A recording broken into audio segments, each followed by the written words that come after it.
Split pushing is one of my favorite things to do as a top laner. In your average solo queue game, both top laners will have TP and they'll both be brawling it out, and one person will end up stronger than the other at some point. There will be one person who will be able to split push and one person who won't really be able to. In middle to late game, if both top laners are split pushing, you can force the enemy top laner to retreat.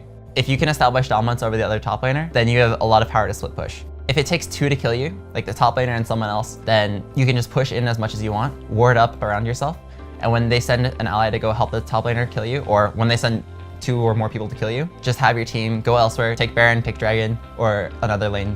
One of the big ideas behind split pushing is to waste as much of the enemy time as possible in transit.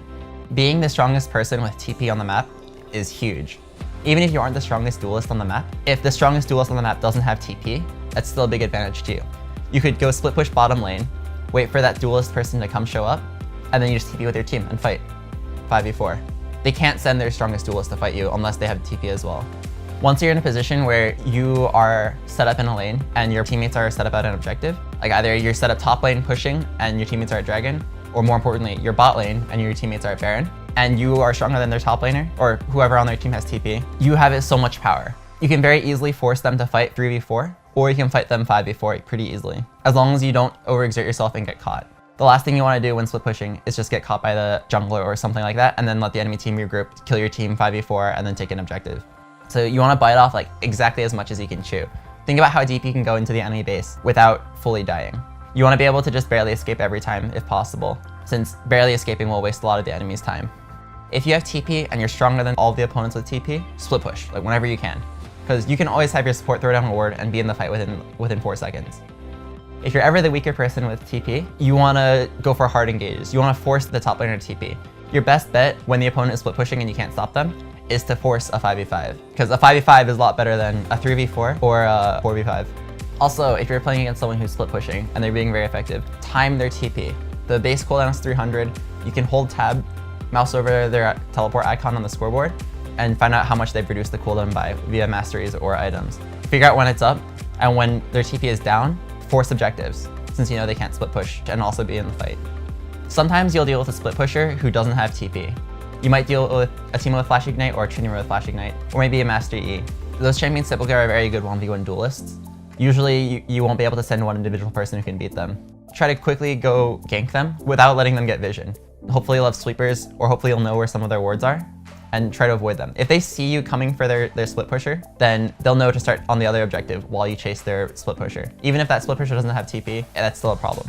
But if they don't have vision of you, and they don't know if you're near the objective, or if you're near their split pusher, then you can like quickly sneak through Fog of War, kill them, and then by the time the enemy can like finish Baron or push fully down a lane, you can be there to stop them.